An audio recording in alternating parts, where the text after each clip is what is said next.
하노이 북미 회담에서 기대했던 대북 제재 완화가 회담 실패로 불발되면서 금강산 관광 재개가 오락가락하고 있습니다. 정부 일각에서 고교 무상교육 예산의 일부를 지역교육청이 떠안아야 한다는 얘기가 나오면서 전국 시도교육감이 반발했습니다. 온라인 쇼핑이나 택배 이용이 잦은 젊은 층을 노린 보이스피싱이 기승을 부리고 있습니다. 도내 유치원들의 비리와 규정 위반이 사라지지 않고 있습니다. 지난해 유치원 감사 결과가 공개된 이후 최근까지 도내 유치원 17곳이 교육당국에 추가로 적발됐습니다.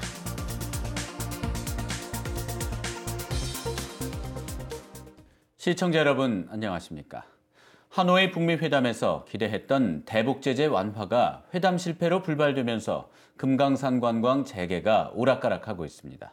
미국이 북핵 해결 없이는 안 되는 입장을 고수하면서 정부의 미묘한 입장 변화가 감지되고 있습니다. 강화길 기자입니다.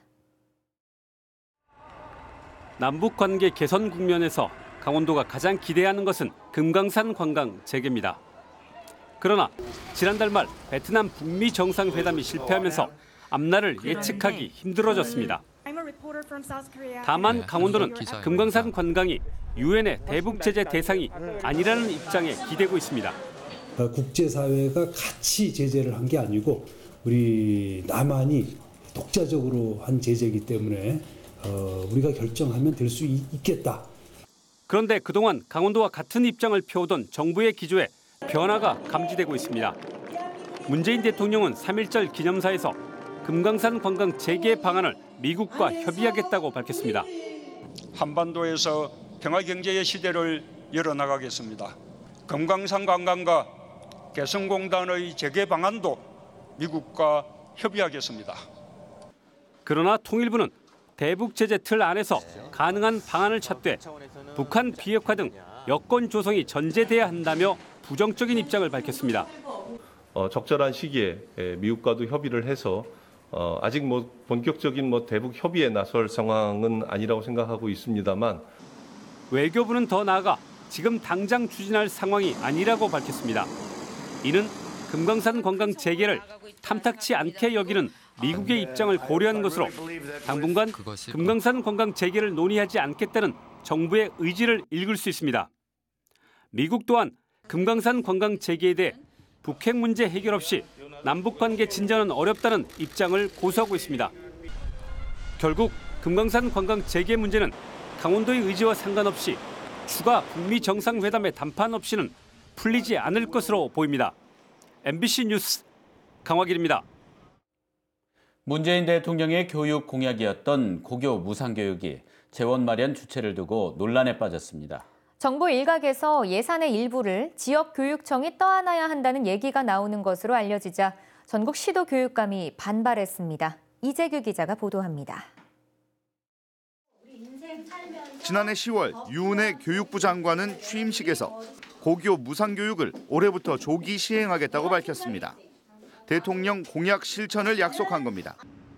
하지만 최근 기획재정부 등 정부 일각에서 필요 예산을 지역교육청에 보통 교부금으로 해야 한다는 목소리가 나오는 것으로 알려졌습니다. 전국 시도교육감 협의회는 이 같은 입장 변화는 당초 대통령 공약과도 다르고 헌법 정신에도 맞지 않다며 정부가 책임지고 고교 무상교육을 실시해야 한다고 주장했습니다. 무상교육을 예산 부담의 문제로 전락시키려는 시도가 공공연히 자행되고 있습니다. 재원 마련을 두고 갈등이 지속될 경우 제2의 누리과정 사태가 반복될 가능성이 있다고도 덧붙였습니다.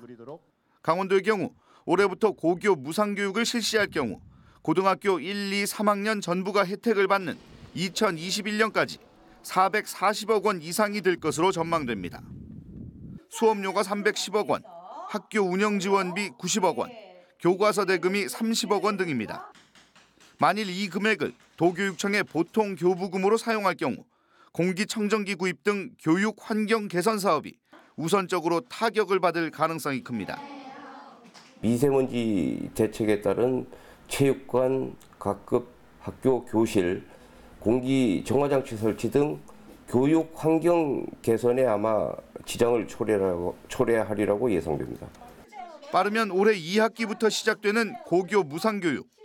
재원 마련 주체 문제를 놓고 정부와 지역교육청이 합의점을 찾지 못할 경우 교육 복지 실현에 차질이 우려되고 있습니다. MBC 뉴스 이재규입니다. 온라인 쇼핑이나 택배 이용이 잦은 젊은 층을 노린 보이스피싱이